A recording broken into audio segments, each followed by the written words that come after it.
Now we are really down to the fun stuff. Let's talk about putting it all together in a fine art calligraphy project, something that you would frame and hang on your wall.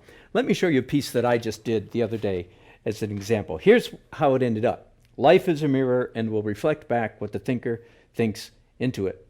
I don't know who Ernest Holmes is, but I found it online. I thought it was a great quote. You can do the same thing. But let me show you a little bit and pretty quickly how I developed that. I didn't just sit down and write that out, and I want you to understand that. It started out very messy. First of all, I wrote it in pencil, and then I thought, I'm thinking just calligraphy on this one. Calligraphy with flourishes. In other words, no watercolor texture or anything underneath. And so I started writing, and I thought, what are the most important words? Maybe what he thinks into it. Well, I did that first, and then very quickly I did this. I said, yeah, okay. What I'm liking about this is that all of the text creates just one visual block, one unit. And then I developed it and said, how about if I try to mash together the letters in such a way, the words, that the extenders and the descenders kind of miss each other. So I started jostling the words back and forth and got that far, and then did a cleaner version of it again, tracing every time using a light table. Got the idea? Tracing with each time, but not slavishly tracing, just tracing and adjusting. So you can see here that like these L's are very tall and just miss that D, the F and the L here. So I jostled them together. And then I came back with a different pen. By the way, I can't make these fine lines with the calligraphy pen that I was using, so I had to come back with actually a crow quill, doesn't matter, a fine point pen, and do these flourishes afterwards. So this is the final one that I traced, and this is a nice watercolor kind of paper. And let me turn on the light here so you can sort of see the effect that I was working with here. And again, I drew one word, wrote one word, and then adjusted the paper to get it in the right position, write the next one, next one, next one, next one, and so forth. And I don't know if you can see this or not, but the very last thing that I did in this was sprinkle some glitter on it because glitter's pretty. Because it has the word reflect in it, and that's what glitter does. So the idea is be creative. The idea is you don't knock it out all in one take. No, you think about it, you work on it, you do one version A, B, C, D, E, F, G, till you've got everything just the way you want it, and then you do your final piece. So now let's do one together. So our final guide sheet is all finished. We're ready to go to our piece of watercolor paper and do the real artwork. Now I'm going to go ahead and tape this, get it centered just right, get it level. I'm going to tape this guide sheet to the back of my watercolor paper so it doesn't move around, because I'm going to use it to do some fairly careful tracing at this point in the process. Turn the light back on now. There we go. Now, I mentioned briefly that I want to put some kind of background color. I don't want to paint a thing. I don't want a portrait of Abraham Lincoln. That would be good in the back. But I want some kind of color swash to go in the middle there. So I've picked up a big brush. I'm going to turn the light off so I can see more what I'm doing. There we go. More water. You don't have to have this particular kind of brush. Just whatever you have around the house will do. Maybe a couple spatters. There we go. I like it. It'll take me just a minute to dry that with a hairdryer, and I'll be right back with you. So my watercolor is dry. Now I'm ready to do some tracing. Again, dip pen using purple ink so it's good and contrasted enough to the orange that's there. And you know this already, don't you? But let me repeat myself. When I say tracing, I don't mean slavishly copying. No. Use the opportunity to improve on every single letter that you've already drawn. Don't make it your slave, just make it your guide. No, I said that wrong, didn't I? Don't you be the slave. Just let the guide sheet be your guide, not your master. Like last time I did this, I think I made the T a little bit too tall again, so I'm shortening it again.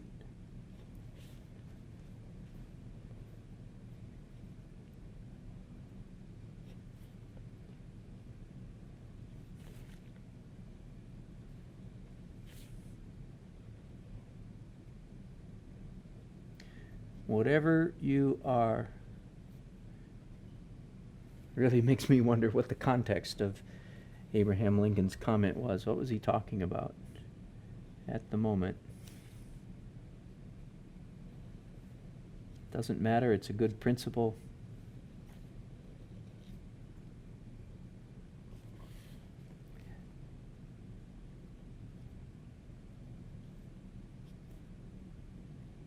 Later in this instruction, we're going to be talking about how to correct or fix mistakes. Unfortunately, the best answer is try not to make them in the first place. And that's why we did all those layers and layers and layers of rough drafts, was we were trying to hedge our bet and diminish the opportunity for making mistakes. Okay, I know my hand's in your way there. And let me pull the flourish of this E way over there so it misses the stem of that D. There we go. Rinse out that pen. Now I've got an ordinary fine point marker here. I'm going to use it to draw this horizontal line, these two horizontal lines, I should say.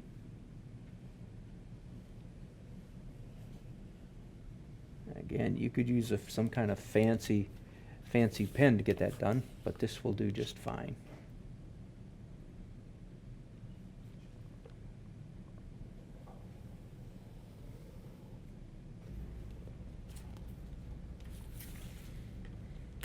And I'm going to use the same pen to do these letters B,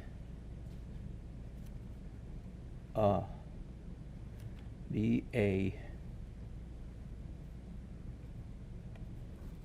Good one. Now let me move to my brush. And again, you'll want to get a good brush for this project. And I'm going to mix up some dark red paint, a little bit of alizarin crimson in it, and a little bit of dark red.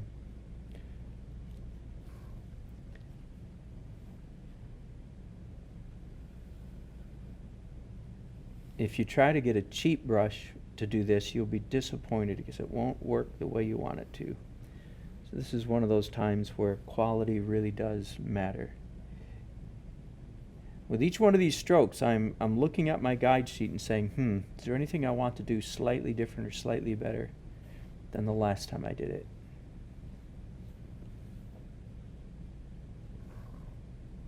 Yes, I will make the loop of this D just a little bit taller than I did the last time.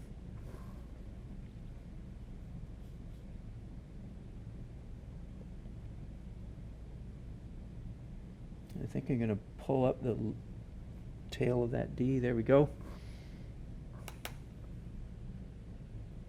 By the way, I don't know if you notice, I removed the flag from the D. I know traditionally Chancery cursive would have that flag at the top, but it doesn't fit very well, and it works better if I just take it off completely. Now I like this side of the O just fine, but the other side of the O I feel like is a little bit flat, so I'm going to extend it out just a little bit. There we go. I like that better. The end looks fine, so I'm comfortable tracing it pretty much the way it is. And the E looks fine, maybe a little bit larger on the E. There we go. I've got this big curve that I need to do from up here all the way down to there. And that's going to be a trick because I need to make it connect. I'm going to do it the easy way and turn it upside down. I'm going to start here and then draw one curve just like that. And there we go. Now I could, let me turn my light off and see, do I want to come back? Do I want to come back and sort of paint this in, fill in? Do you see how that sort of missed a little bit there?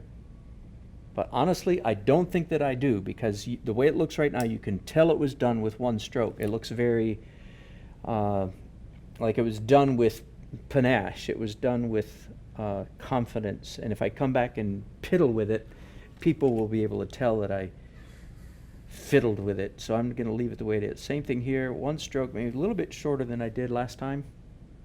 Very good. And I think I'm going to pick up this excellent calligraphy tool, an inexpensive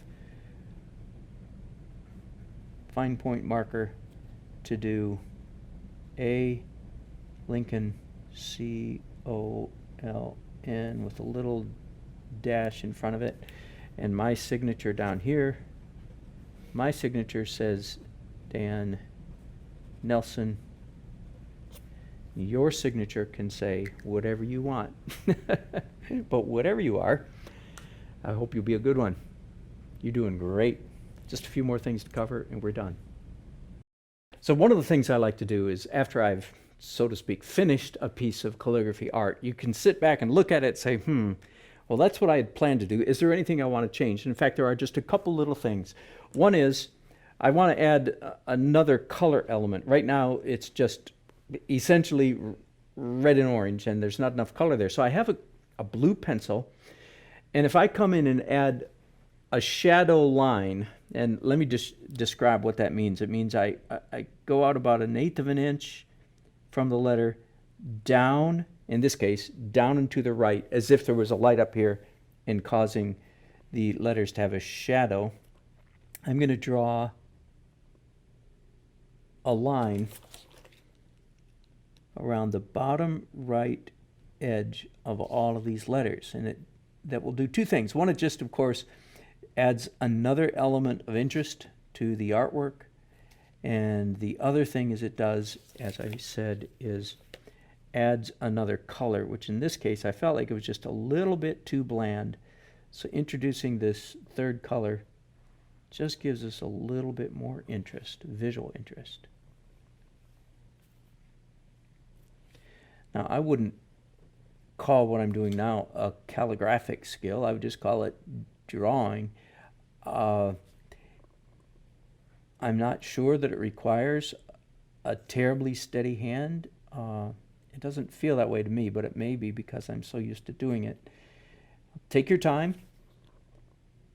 And part of the trick is to keep the line an equal distance from the letter, all the letters, all the way along. And as you can see, it makes it look like there's a bit of a shadow.